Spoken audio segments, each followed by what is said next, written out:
Wake that ass up. Early in the morning. The Breakfast Club. Morning, everybody. It's DJ Envy, Angela Yee, Charlamagne the Guy. We are the Breakfast Club. We got a special guest in the building. Yes, indeed. Ice Cube. Yeah. What's up with y'all? What's going on? Is Cube, man. are you worried about the coronavirus in any way, shape, or form? No, I mean, I gave us am air a maid. pounds today, I'm a Cube. maid right now. I'm wiping everything down. Okay, You okay. know He what I Came mean? in and just said hugs and kisses. Yeah, like Y'all know how I feel about Y'all y'all. know how I feel about y'all. Don't touch me. I don't know whether to trip or not because we see stuff like this all the time, whether it's Ebola, or Zika, or SARS, or swine flu, bird flu. I don't know why this one feels so different. I don't know either. I just think, you got social media, more in tune with everything, and everybody's, panicking in a way. And it's cool. I guess you're supposed to at this point. You're supposed to try to contain it. I don't want to be as drastic as China. You know what I mean? I ain't trying to see things go that route, but I understand what people saying with the large gatherings. But look at Italy. They had to close everything Quarantine down. the whole country. Yeah, you don't want to get to that point. Nah. See, at a certain point, we're going to have to we ain't going to have to go there. We're going to have to deal with it. Just go F it. Hey, man, we got to deal with it at a certain Shut point. down the NBA season. Now you can't watch your Lakers lose to the Clippers in the. What are you talking about, man? My Lakers just drugged the Clippers, man. Mopped them. It was easy money. I'm talking about the playoffs, though. They'll probably be back for the playoffs is going to be easier. Wow. Man, the Clippers can't beat the Lakers 4 times in 2 weeks. You don't think so? No. Okay. No. Now, what about the big three? how's the big three coming affected? around? Yeah, big three. We still doing our thing. When's the first We got a game? contingency plan though. You know what I mean? We going to Memphis. We plan to come to New York. You know what I mean? When is it starting? June 20th. June 20th. It's still starting June 20th. June 20th still starting, but we've decided to have 6 of our games in Los Angeles. Okay. In a nice contained. Quarantined area. Nah, not quarantine. That's Not a little arena. much. But yeah, it's not an arena. We're gonna make it dope though. I'm kind of excited to see, the set production that we put together for these games. That's gonna be more contained. And we had to come up with this plan because we can't wait till the last minute. We don't own arenas. You know what I mean? And we book those arenas, get in there, and the governor tells us we can't come or something, and it's a problem. So we was proactive. We've been thinking about this for a couple of weeks, and we pulled the trigger to say, 4 games will be played on the road, but 6 games are going to be played contained environment right there in Los Angeles. Hopefully we won't have to do all 10, but we still plan to go to Memphis because those games are on sale now. Still coming to New York. We're at the USTA, which is dope. And our playoffs is in Portland. So, hopefully things keep going. We still going to find a different spot for our championship game, but we got a plan. Will y'all let fans in this? We hope in Los Angeles we're going to have, maybe, 1,000 fans. On the road, we hope that it blows over. We hope we can have full arenas. And, we hope in a couple of months everybody like, okay, we all good. And, so we got the best of both worlds. We got, some of our games, in cities, some of our games right there in Los Angeles. So we had to be proactive. We think it's the responsible thing to do. Right. Health first, It's not easy to plan this thing and then pull back. Right. But we want to be, we want to do it in a timely manner and not wait till the last minute and start scrambling. That's smart. What did you think about the All-Star game this year and the new way that they played? And Yeah, you saw him. They stole you your saw him shit. Come on the now. New format. They stole your Talk shit. to me, baby. Did they send the invoice? No, they didn't send no damn invoice. So what do you think they stole from you? Just the whole concept of time, a time clock is stupid. It's like, let's get to the nitty gritty, which is the points. Whoever get there first win the game.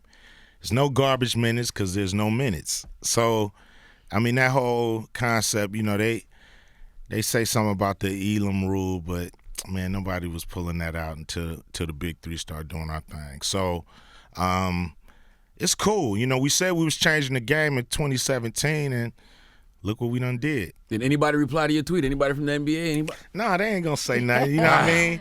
They going to just, biters, they bite and just keep going. They don't never say thank you. So As soon as I saw it, I knew that was a big three. I said, that's what the big three does. Yep. Man, you on top of it, man. That's what make you Charlamagne the guy. I the appreciate that. last time you came here, we talked about Kobe possibly playing in the big three. Yeah. Was that ever a conversation? Because you said you couldn't tell us at that time. Hell yeah, it was a conversation. You did I have a stalked conversation. that man. Mm-hmm. Every day. I would call him, Kobe, what's up, man? You playing? He's like, Q, I'm done. And I'm like, you done? You mean done? Yeah, done. You mean done? Done, Q. I'm like, all right, I'll call you tomorrow. So I was stalking that dude, man, to play. He was the biggest fish we could catch. And he was actually done. He didn't want to play no more. And that's cool. We want guys that's ready to go. We don't just want your name, we want your game. Right. So we want guys still with a chip on their shoulders, still, ready to show the world why they are, basketball players. And so that's the spirit we want. So, I didn't really want him to play if he wasn't, going to try to kill everybody out there on that court. What do you even offer somebody like Kobe to play? Equity. The same thing we offer everybody else. You know what I mean? It's like that's the whole spirit of the league. Everybody gets paid the same, and it's all about the game. And they revenue share as you place. Mm-hmm. You place first, you get first place money. You place last, you get last place money. So, that concept, has sustained us, and we hope it'll be the concept of the future. Of everybody get paid the same, but when we win, we all get extra cheese. You an OG, man. You've seen so much, especially in L.A. And L.A. took some hits over the past year with the passing of Kobe and Nipsey. For an L.A. icon like yourself, how is that different than other things like, say, Easy, Pac? It's no different, man. When it happens, it seemed like the whole city is like in shock. Mm-hmm. Moving in slow motion.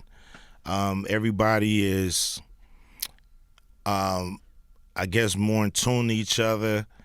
It's a lot of love that happens between people, in the city when somebody big dies. You just really start to appreciate your loved ones and the people that's close to you, and you start getting back to people in a timely manner, and you don't take nothing for granted, and it shakes us up. It shakes us back into what we should be about, which is figuring out how to help each other, get through this crazy world. Mm-hmm. As we're getting ready for this new season of the Big Three, are any of the rules different since the game started? What's new this season? We done went down to 22. Mm-hmm. We was at 30 at first, 27 last year. Now we done dropped down. You could be as young as 22 and play in the Big Three. Wow. Because we wanted to drop that stigma of being a retirement league. Mm-hmm. We didn't want that. Like, we're not a retirement league. We're a league. We've actually said we're not playing professional 3-on-3 no more. We're playing Fireball 3 because we want to be able to change the rules and make the game unique and our own. So we're still the Big Three. The game we play is Fireball 3. Fireball 3? Yeah. Mm-hmm. Not professional 3-on-3 because if you look at what FIBA's doing, our game looks 10 times better than that. So we don't want to drag them around. So we saying we playing Fireball 3. That's the name of our game. That way we can change rules. We got a rule called the Bring the Fire rule. So NBA gonna steal it next year. Yep. Bring the Fire rule is like dudes is balling, foul was called. But you don't want dude to go to the line. It was a legitimate foul, but you don't want him to go to the line. You say, I want to bring the fire. And then those players go one-on-one for the points. Oh, that's hard. So That's that happens, hard. yeah, one That's time exciting. a game. I mean, 1 time a half per team. So you might see it 4 times a game.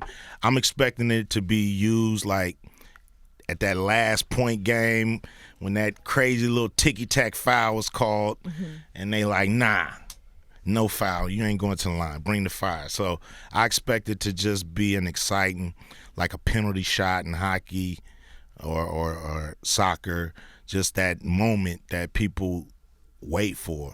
Who's playing this year? Man, we got everybody came back. Mm-hmm. Some guys moved on like Like Mike Bibby, he's not playing. He's going to be a coach for the Aliens. Steven Jackson is now the coach for Trilogy. But, we've added, Zach Randolph to the mix. So we still out there. We got our, fishing poles out there for a few people. So I think we're going to be able to make some announcements this week. I don't want to give it up. I don't want to give up the names right now because we have splash alerts. That's pretty cool. Where we, let people know who's joining the league. So, we got the legendary Angela Bassett out there, so it makes me think of your first movie role, Boys in the Hood. Yes. What kind of game did OGs like that give you back then? Just to be serious, to focus on the role. It was my first movie, so I was watching everybody, like Angela Bassett and Lawrence Fishburne and, these actors who were seasoned. I'm trying to figure out what not to do. When you don't know what to do, sometimes finding out what not to do, it gets you halfway there. So that's what I was watching, and I just saw her focus and, whatever they gave her, she mastered it and absorbed the role and commanded the screen. And so it was just cool to see her work. We were all kind of new to the game, I think. Cuba Gooding Jr., I hadn't seen him in too much. Nia Long, Morris Chestnut. We was all kind of young in the game, but they were more experienced actors. And so I learned a lot from all of them, watching them. Why do you think this era of black cinema doesn't have the same feel as the 90s era? We had Nia Long up here, and she said it's because of the way they film it.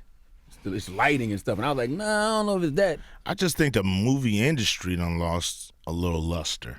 It's like it went from this thing where people really focused on each film to now it's like a fast food assembly line kind of feel to the whole industry. Premieres don't have the same feel. Nothing does. Everything seems like, fast food, put it that way. That's the only thing I can equate it to. You sure you're not jaded because you done did it a million times, though? I ain't jaded. I mean, I got a lot of love in the movie industry. You got the Clarissa Shields biopic. Yes, that's why that's my gonna face be is cut exciting. like this. I'm playing a trainer by the name of Jason Crutchfield, who Clarissa Shields, if you don't know who she is, she's 2-time gold medalist in boxing. Was the first female to win a gold medal in boxing at the age of 17. And she just now starting to really become, known to the general world because she done got into it with Layla Ali. Yeah, she's been up here. She's been up here. That's my girl. Yeah, she's representing very Flint, Michigan. Yeah, representing Flint. I just flew in from Flint last night, and it's cool. The spirit of those people in Flint, man, you just can't compare it. These guys are. And women there are just, strong individuals, who are focused to make something out of nothing. And, I was just proud to be a part of the community and be there and actually film in Flint and feel what it's like. Is it too early for Clarissa to have a biopic? Man, she won 2 gold medals. You know what I mean? That's the story. It's not the story of her professional boxing career. It's the story of her fighting, becoming a fighter, growing up in Flint, being a female, and the trainer didn't even want to train her because at the time wasn't too many female boxers doing it. So all those things, her household, just the things she had to overcome to not only win it once, but to win it twice, is very movie worthy. You said your face is cut up? When is the? Well, I don't usually cut my. Oh, you meant cut like your beard? Okay. I thought you meant you got cut training. I was like, wait, you really got into it? No, they better not hit me. And when does the story end? Because, of course, she's still going on and on and on. It ends with her. You got to watch the movie, homie. Yeah, I was about to tell you the ending. You got to watch it. You got to check it out, man. If Layla Ali trains for a year, she gets in there with Clarissa. Who you got? I got Clarissa. I mean, you just can't lay away from boxing for a super long time and come back and I think be able to beat a champion who's been doing it every day. George Foreman says otherwise. Yeah, you know, and Layla Ali may say otherwise. We will never know until they get in the ring. But, you know, I just got to put my odds on the fighter who's stayed in training, that's ready to go, that's sharp, and you know, you just got to put your money on that. That's all the more reason for Layla to come back. Ice Cube thinks you're going to lose, Layla. Okay? Yeah, I think you're going to lose. But that's cool, you know what I mean? I mean, both fighters can't win. Somebody got to lose. Right. And, you know, she could definitely prove me wrong. I'm cool with that. I'm just gassing it up because I want to see it. I think that's one of those. But don't be trying to get me in the mix with Layla Ali, man. She might want to come put them ones and twos on me. You know what I mean? I'm like, hey, I'm a lover, not a fighter. You getting back into music? I stay in music. I never leave. You know, I got albums out. I'm touring. I got tour dates coming. I never stop. It's a part of who I am. I love it. And it's really about just, you know, being a B-boy and nothing else, you know. I don't care about the industry as much as I used to, but I do care about, you know, the music, doing it, still staying active. I still got stuff to say, so it's fun. I mean, you did impeach the president, and they did impeach the president. Yeah, I mean, I said arrest. They still haven't got to the arrest the president. Right. Well, that's what I want to do. He get out that White House, he definitely gonna be in handcuffs. Man, I can't wait to see that, man. You know, like that wine stain in them handcuffs, man. That's a beautiful day. It's a beautiful day. Did you worked with him before, right, Harvey? Yeah. Okay. Yeah, I worked with him. I just think about all the actresses that this dude done ran out the industry. You know what I mean? Right. It's terrible. And still feels like he didn't do anything wrong. And it's still like, oh, I just feel like there was a disconnect. Yeah, you didn't do nothing wrong, but get your ass up in that cell. Get out of here. Get your ass up in there. And people didn't think it was going to happen. They thought he was going to get off. People were feeling like, oh, they're not going to send Harvey to jail. So this is an example, 23 years. Yeah, man, you know, that karma come around and do its thing sometime. Will that change the culture of Hollywood, you think? Nope. Wow.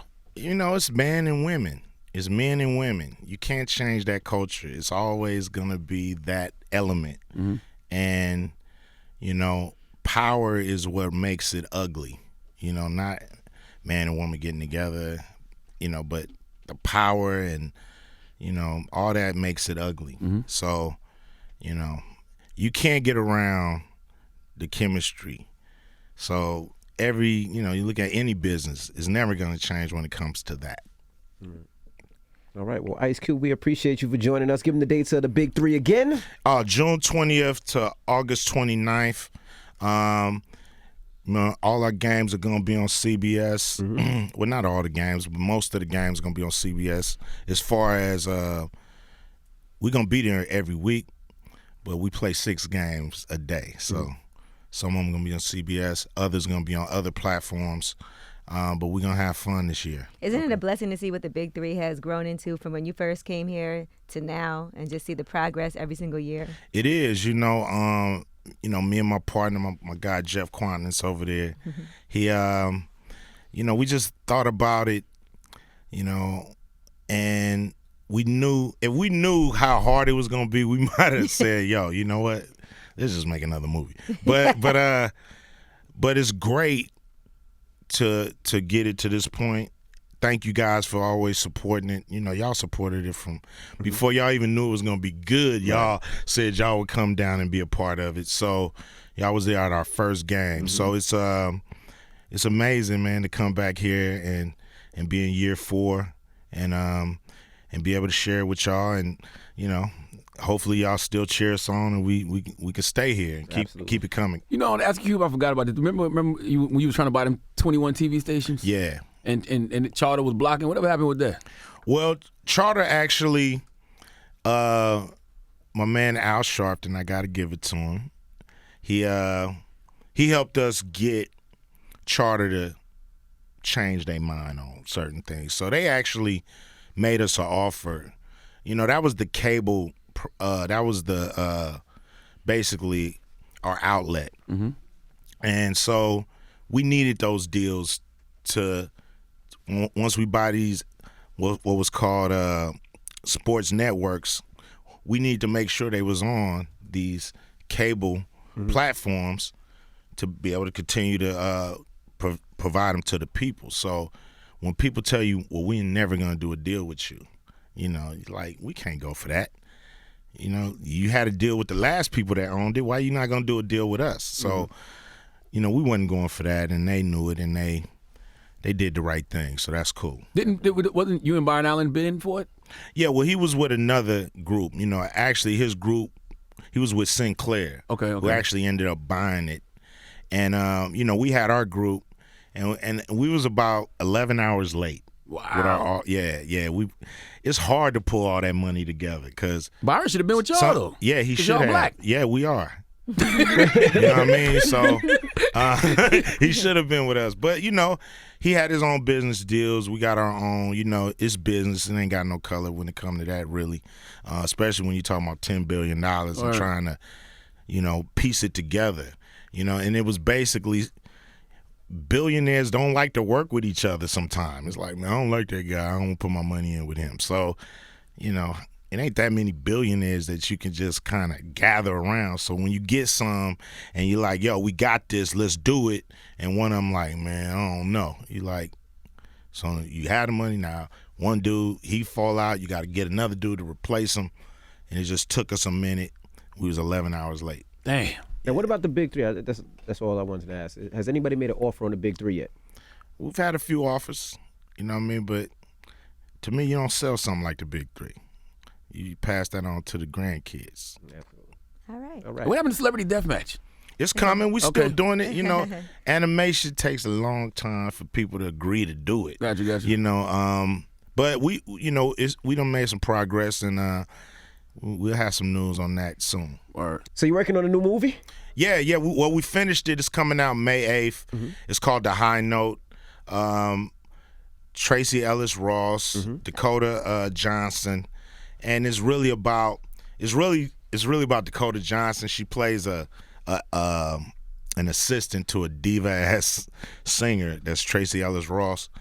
I played Tracy's manager. It's just a cool movie about the industry and, you know, and what hell it is to be an assistant. And she actually an undercover producer, so she's sneaking in, remixing her songs. She gotta let her know. It's a great movie. I heard Tracy was talking about that. I listened to her Oprah Seat of the Soul, Super Soul conversation, and she said she recorded music. Yeah, she can sing. Yeah, she said it's her first time singing. She always felt intimidated to do that, but singing publicly in a movie. Man, she can blow. Like, I wanted to hear the music before I decided to do the movie because I'm like, wait a minute, she's singing, she can sing. I know her mama is Diana Ross, but, you know, let's see. And man, when I heard that music, I'm like, oh, I'm in. She can actually blow. Wow. Yeah.